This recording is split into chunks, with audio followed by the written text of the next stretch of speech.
ତ ଦର୍ଶକ ବନ୍ଧୁ ଆପଣମାନେ ବର୍ଷକୁ ରଖନ୍ତୁ ମାତ୍ର 436 ଟଙ୍କା ଏବଂ ଆପଣଙ୍କୁ ମିଳିବ 2 ଲକ୍ଷ ଟଙ୍କା। ତ ଏଇଟା ହେଉଛି ଆମର କେନ୍ଦ୍ର ସରକାରଙ୍କର ସ୍କିମ୍। ଏ ସ୍କିମ୍ର ନାଁ କ'ଣ, ଆଉ ଏହି ସ୍କିମ୍ ଆପଣଙ୍କୁ କେଉଁ ଜାଗାରେ ମିଳିବ, ୟାର ସବୁ ଡକୁମେଣ୍ଟ କ'ଣ ଦରକାର, ଏହାର ସମ୍ପୂର୍ଣ୍ଣ ଡିଟେଲ୍ସ ଇନଫର୍ମେସନ୍ ମୁଁ ଆପଣମାନଙ୍କୁ ଏହି ଭିଡ଼ିଓରେ ଦେଇଦେବି। ତା ପୂର୍ବରୁ ଆପଣମାନଙ୍କୁ ମୋର ଗୋଟେ ଛୋଟିଆ ରିକ୍ୱେଷ୍ଟ କି ଦୟାକରି ଭିଡ଼ିଓଟାକୁ ଶେଷ ପର୍ଯ୍ୟନ୍ତ ଦେଖନ୍ତୁ। ଆଉ ଯଦି ଏବେ ପ୍ରଥମ ଥର ପାଇଁ ଏବେ ହିଁ ଭିଡ଼ିଓଟାକୁ ଦେଖୁଛନ୍ତି, ଭିଡ଼ିଓକୁ ଗୋଟେ ଲାଇକ୍ କରିଦିଅନ୍ତୁ। ଆଉ ତା ସଙ୍ଗେ ସଙ୍ଗେ ମନୋରଞ୍ଜନ ମନିଦାଡ଼ି ଚ୍ୟାନେଲକୁ ସବସ୍କ୍ରାଇବ୍ କରି ପାଖରେ ଆସୁଥିବା ଘଣ୍ଟି ବଟନକୁ ଅଲ୍ରେ ଦବାଇ ନିଅନ୍ତୁ। ତ ଡେରି କରିବାନି, ଚାଲନ୍ତୁ ଆମେ ଆରମ୍ଭ କରିବା। Show let's start. Hello friends, ନମସ୍କାର, ଜୟ ଜଗନ୍ନାଥ। ମୁଁ ମନୁଆ ଆପଣମାନଙ୍କୁ ସ୍ୱାଗତ କରୁଛି ଆଜିର ଆଉ ଏକ ନୂଆ ଦମଦାର ଭିଡ଼ିଓରେ। ତ ଦର୍ଶକ ବନ୍ଧୁ, ଆପଣମାନେ ସମସ୍ତେ ଚାହାନ୍ତି ଆପଣମାନଙ୍କର ଭବିଷ୍ୟତ ସେମାନଙ୍କ ପରି ସବୁବେଳେ ଉଜ୍ଜଳମୟ ହେଉ। କିନ୍ତୁ ବୁଦ୍ଧିଜୀବୀଙ୍କ ମତ କହିବା ଅନୁଯାୟୀ ଏହି ଯୋଜନାରେ ଯାହାକି ବୀମାରେ ନିଶ୍ଚିତ ଭାବରେ ଆପଣମାନେ ଯୋଗ ଦେବା ଉଚିତ।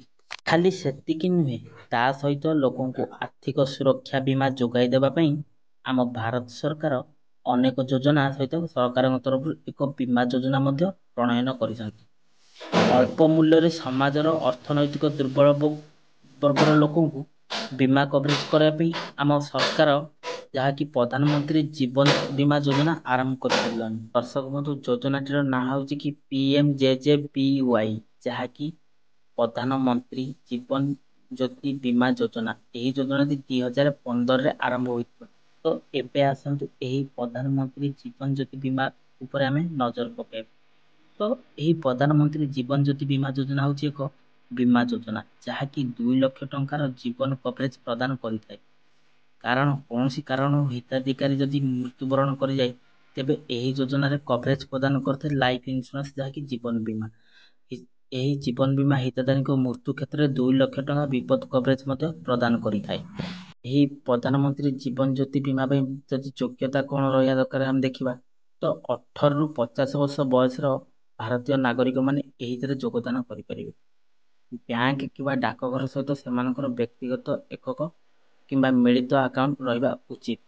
ପ୍ରଧାନମନ୍ତ୍ରୀ ଜୀବନ ଜ୍ୟୋତି ବୀମା ଯୋଜନା ନାମରେ ଦେଖିବା ପାଇଁ ବ୍ୟାଙ୍କର ୱେବସାଇଟ୍ ଏବଂ ଡାକଘର ନିମ୍ନଲିଖିତ ଶାଖାକୁ ଆପଣ ମଧ୍ୟ ପରିଦର୍ଶନ କରିପାରିବେ। ଦର୍ଶକ ବନ୍ଧୁ, ଯଦି ଆମେ ଏହି ପ୍ରଧାନମନ୍ତ୍ରୀ ଜୀବନ ଜ୍ୟୋତି ବୀମା ଯୋଜନାର ଲାଭକୁ ଦେଖିବା, ତ ଏହା ହେଉଛି ଏକ ବୀମା ଯୋଜନା ଯାହା କେବଳ ସିଧାସଳଖ ପଲିସିଧାରୀଙ୍କ ମୃତ୍ୟୁ କ୍ଷେତ୍ରରେ ଲାଭ ପ୍ରଦାନ କରିଥାଏ। ଯଦି କୌଣସି ବ୍ୟକ୍ତି ଏହି ଯୋଜନାର ଅବଧି ବଢ଼ାନ୍ତି, ତେବେ କୌଣସି ଅବଧିର ଟଙ୍କା ମଧ୍ୟ ମିଳିବ ନାହିଁ। କିନ୍ତୁ ମୃତ୍ୟୁ କ୍ଷେତ୍ରରେ ନାମାଙ୍କନକାରୀଙ୍କୁ 2 ଲକ୍ଷ ଟଙ୍କା ନିଶ୍ଚିନ୍ତ ଭାବରେ ରାଶି ମିଳିବ।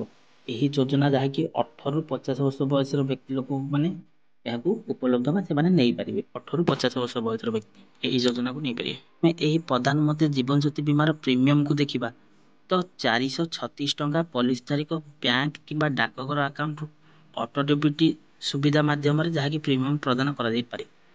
ଏହି ସମୟରେ ଗ୍ରାହକଙ୍କର ସହମତି ଅନୁଯାୟୀ ଏହି ରାଶି ଗୋଟିଏ କିସ୍ତିରେ କଟାଯିବ, ଯାହାକି ଆପଣଙ୍କର ପରମିଶନ ଗ୍ରାଣ୍ଟେଡ୍ ହେବା ଦରକାର ଯେ ମୋର ପ୍ରଧାନମନ୍ତ୍ରୀ ଜୀବନ ଜ୍ୟୋତି ବୀମା ଯୋଜନା ପାଇଁ 436 ଟଙ୍କା କଟାଯାଉ, ପରମିଶନ ଗ୍ରାଣ୍ଟେଡ୍ କରିବେ। ତ ଦର୍ଶକ ବନ୍ଧୁ, ଏହି ପ୍ରଧାନମନ୍ତ୍ରୀ ଜୀବନ ଜ୍ୟୋତି ବୀମାରେ ଯଦି ଆପଣମାନେ 436 ଟଙ୍କା ଦେଇକି 2 ଲକ୍ଷ ଟଙ୍କାର ଇନ୍ସୁରାନ୍ସ କଭର ପାଇପାରୁଛନ୍ତି, ତ ଆଠୁ ଭାରତ ସରକାରଙ୍କର ଭଲ ସ୍କିମ୍ କ'ଣ ହେଇପାରେ? ତ ଆପଣଙ୍କ ମତ କ'ଣ ମତ କହିପାରିବେନି, ଆପଣମାନେ କମେଣ୍ଟ ବକ୍ସରେ ମତାମତ ଲେଖନ୍ତୁ। ଆଉ ଯଦି ଭିଡ଼ିଓଟି ଭଲ ଲାଗିଛି, ଏବେ ହିଁ ଭିଡ଼ିଓକୁ ଲାଇକ୍ ଗୋଟେ କରିଦିଅନ୍ତୁ। ତା ସଙ୍ଗେ ସଙ୍ଗେ ଭିଡ଼ିଓଟାକୁ ବହୁ ମାତ୍ରାରେ ସେୟାର କରନ୍ତୁ, ଯାହାକି ସମସ୍ତେ ଏହି ପ୍ରଧାନମନ୍ତ୍ରୀ ଜୀବନ ଜ୍ୟୋତି ବୀମା ଯୋଜନା ମଧ୍ୟରେ କରିପାରିବେ ବା ଜାଣିପାରିବେ, ଅବଗତ ହୋଇପାରିବେ। ସଙ୍ଗେ ସଙ୍ଗେ ଚ୍ୟାନେଲକୁ ସବସ୍କ୍ରାଇବ୍ କରି ପାଖରେ ଆସୁଥିବା ଘଣ୍ଟି ବଟନକୁ ଅଲ୍ରେ ଦବାଇ ନିଅନ୍ତୁ। ତ ଆଜିର ଭିଡ଼ିଓଟି ଆଜି ମୁଁ ଆପଣଙ୍କୁ ଏଇଠି ରଖୁଛି। ପୁଣି ଦେଖା ହେବା ନେକ୍ସଟ ଏକ ଏପିସୋଡ଼ରେ। ସେ ପର୍ଯ୍ୟନ୍ତ ବିଦାୟ ଦିଅନ୍ତୁ। ରହୁଛି। ନମସ୍କାର, ଟେକ୍ କେୟାର, ବାଏ ବାଏ, ଜୟ ଜଗନ୍ନାଥ।